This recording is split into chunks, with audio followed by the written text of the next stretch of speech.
कल के Friday night SmackDown शुरू होने से पहले विंस मैकमैन ने एक ट्वीट किया कुछ घंटों पहले, जहां पे उन्होंने कहा कि 77 ईयर्स की एज में अब मैं रिटायरमेंट ले रहा हूं। वहां पे उन्होंने फिर नीचे लिखा WWE देन नाउ फॉरएवर और टुगेदर करके, ऐसा उन्होंने यहां पे अपना ट्वीट खत्म कर दिया। अब जैसे ही स्मैकडाउन शुरू हुआ तो वहां पे स्टेफनी मैकमैन जो कि नई CEO WWE की बन गई हैं, वहां पे वो आई और वहां पे उन्होंने एक ट्रिब्यूट टाइप कर दिया विंस मैकमैन को। और जितने भी ऑडियंस है भाई, thank you Vince, thank you Vince. और उसके बाद फिर इंस्टाग्राम में और बाकी के यूट्यूब में सभी लोगों ने अपनी तरफ से थैंक यू विंस मैकमैन डाल दिया। लेकिन यहाँ पे आज मैं बात करने वाला हूँ कि एक रियल रीज़न जो कि विंस मैकमैन की रिटायरमेंट की सबसे बड़ी वजह बनी है, यहाँ पे उनकी एज नहीं है। क्योंकि बहुत सालों पहले जब उन्होंने एक इंटरव्यू दिया था, वहाँ पे उन्होंने कहा था कि भाई मैं कभी भी रिटायर नहीं होऊंगा, मैं WWE का CEO, मैंने WWE को बनाया है, तो मैं कभी भी रिटायर नहीं होने वाला हूँ। लेकिन यहाँ पे आज उनको ऐसा करना पड़ गया। तो उनका सबसे बड़ा रीज़न उनकी एज नहीं है, उसका सबसे बड़ा रीज़न है कि जहाँ पे इनके ऊपर इतने सारे एलिगेशन लगाए गए हैं, इसकी वजह से विंस मैकमैन ने रिटायरमेंट ली है। अब ये पूरी कहानी शुरू होती है एक रिपोर्ट की जो आके सबके सामने आ गई, जहां पे ये सामने आया कि 2018 में $3 मिलियन का सेटलमेंट किया था विंस मैकमैन ने। NDA मतलब non disclosure agreement contract sign किया था उन्होंने WWE की एक फीमेल रेफलर के साथ। अब इस नॉन डिस्क्लोजर एग्रीमेंट के तहत ये डिसाइड हुआ था कि जो कुछ भी विंस मैकमैन ने उस फीमेल रेफलर के साथ किया है वो पब्लिक में नहीं आएगा। और उस फीमेल रेफलर ने अपने हामी भरी थी और उस फीमेल रेफलर ने अपने कंसेंट पे ये वाला NDA साइन किया था। लेकिन जो 2018 के जो कॉन्ट्रैक्ट था वो कहीं ना कहीं से इस साल बाहर आ गया। और जहां पे बाहर आया तो जो बोर्ड ऑफ डायरेक्टर थे उन्होंने देखा कि भाई इतना बड़ा अमाउंट उन्होंने सेटलमेंट कर दिया है, तो यहां से WWE ने बोर्ड ऑफ डायरेक्टर्स की एक अलग से कमेटी बैठा दी और यहां पे विंस मैकमैन को CEO पोस्ट से हटना पड़ गया। मतलब एक महीने पहले आप लोगों ने देखा था कि विंस मैकमैन CEO नहीं रह गए, उसका सबसे बड़ा रीजन यही था जो कि उनका सेक्स स्कैंडल बाहर आना था। लेकिन ये बात यहां तक खत्म नहीं होती है। अब जैसे ही ये वाली रिपोर्ट सामने आई तो बहुत सारे फीमेल्स रेफलर्स ने भी पोस्ट करना शुरू कर दिया भाई।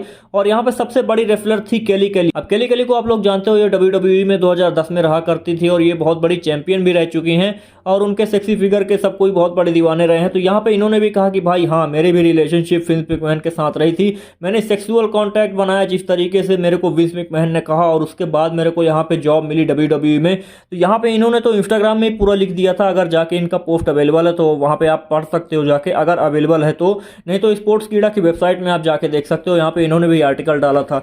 तो इतने बड़े बड़े सुपरस्टार्स ने यहाँ पे अपना मुंह खोलना शुरू कर दिया। और फिर यहाँ तक बात नहीं होती है, फिर एक बार पता चलता है कि भाई 2005 में विंस मैकमैन ने $7.5 मिलियन का सेटलमेंट किया था अपनी फीमेल रेफलर के साथ में।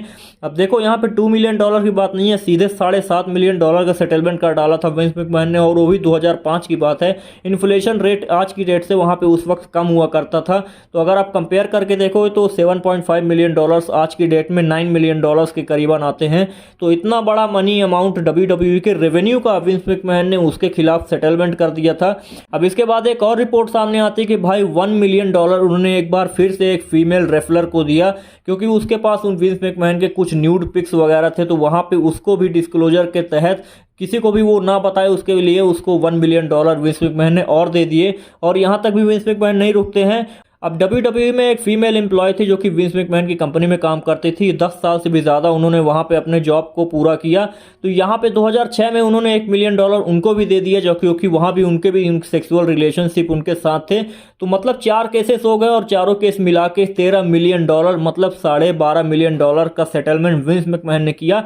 अब देखो यहाँ पे विंस मैकमैन की दिक्कत ये नहीं कि उन्होंने सेक्सुअल रिलेशनशिप बनाया अथवा ऐसा कुछ काम किया है।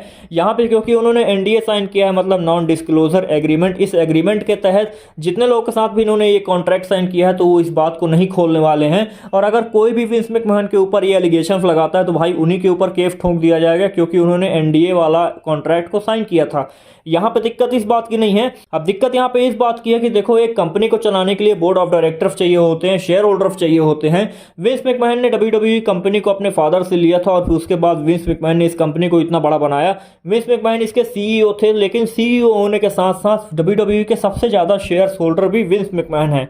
मतलब विंस मैकमैन के अलावा भी बाकी के भी सारे शेयर होल्डर्स हैं जिन्होंने अपने पैसे WWE में लगाए हुए हैं। और WWE का जो रेवेन्यू जनरेशन होता है उनसे उस रेवेन्यू के कुछ शेयर्स इन शेयर होल्डर्स को जाते हैं। अब यहाँ पे WWE में विंस मैकमैन ने अपने इनकम से ये सेटलमेंट्स नहीं किए। WWE के जो रेवेन्यू जनरेट होते हैं उस रेवेन्यू से इन्होंने इतने सारे सेटलमेंट्स कर डाले। तो यहाँ पे जो बाकी के बोर्ड ऑफ डायरेक्टर्स हैं उनको सैलरी मिलने में कहीं ना कहीं नाइंसाफी हुई है और इसी के कारण से इतने सारे लोगों ने विंस मैकमैन के ऊपर रेवेन्यू जनरेशन के ऊपर सेटलमेंट्स का आरोप लगाया है। और जहां पे विंस मैकमैन कंपनी के सीईओ पद से हट गए हैं, उसका सबसे बड़ा रीज़न यही है कि कंपनी के रेवेन्यू जनरेशन से विंस मैकमैन ने सेटलमेंट किया। अगर वो ये अपने पर्सनल इनकम से ही इतने सारे सेटलमेंट्स करते, पैसे का लेन देन करते, तो कोई दिक्कत नहीं थी। क्योंकि देखो, जो भी इन्होंने कॉन्ट्रैक्ट साइन किया है वो गवर्नमेंट के अंडर पे ही आता है, कोर्ट नहीं ऐसा बना रखा है। तो ये सब उन्होंने एक एग्रीमेंट के तहत किया। लेकिन यहाँ पे गलती ये हो गई विंस मैकमैन से, गलती अथवा शायद तक जान के किया, कि उन्होंने कंपनी के रेवेन्यू से यहाँ पे इतने सारे सेटलमेंट्स कर दिए। और उसी का सबसे बड़ा रीज़न है कि आज की डेट में विंस मैकमैन के ऊपर इतना दबाव बनाया जा रहा है कि उनको कंपनी के सीईओ पोस्ट से हटना पड़ गया। अब देखो, जब सीईओ नहीं रह गए विंस मैकमैन, तो उनको करना क्या था। वैसे भी उनके ऊपर इतने सारे एलिगेशंस लगे हुए हैं, तो कहीं ना कहीं विंस मैकमैन को ऐसा रियलाइज़ हुआ होगा कि भाई देखो, 77 की एज हो गई है मेरी, और उसके ऊपर से अगर मेरे ऊपर 4 से 5 साल तक केस चलता है और हेल्थ रिलेटेड इश्यूज भी उनको अगर हो गई, तो किसी ना किसी तरीके से ना चाहते हुए भी उनको अपना WWE के काम छोड़ने ही पड़ जाते। तो यहाँ पे उन्होंने ऐसा कंसेंट दिखाते हुए सबसे अच्छा डिसीजन ले लिया कि भाई मैं खुद से ही रिटायरमेंट ले लेता हूँ। एटलीस्ट लोगों की थोड़ी बहुत तो रिस्पेक्ट रहेगी कि हाँ भाई, विंस मैकमैन ने अपने फिर डिसीजन लेके रिटायरमेंट लिया।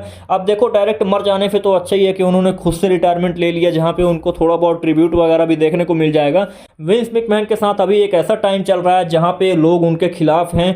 और देखो, ट्रिब्यूट की अगर बात करूँ तो अगर रेसलिंग के बिजनेस के हिसाब से अगर बात करोगे, रेसलिंग WWE के लिए जिस तरीके से विंस मैकमैन ने काम किया है, तो भाई बहुत ही बड़ा काम किया है। लेकिन अगर ये एलिगेशंस के हिसाब से अगर बात करोगे, तो एलिगेशंस तो ठीक है कहीं ना कहीं, लेकिन जो WWE का पर्सनल रेवेन्यू के साथ विंस मैकमैन ने खिलवाड़ कर दिया, यहाँ पे उनको वो उस चीज़ का खामियाजा भुगतना पड़ रहा है। और इसी रीजन से विंस मैकमैन ने रिटायरमेंट ले चुके हैं।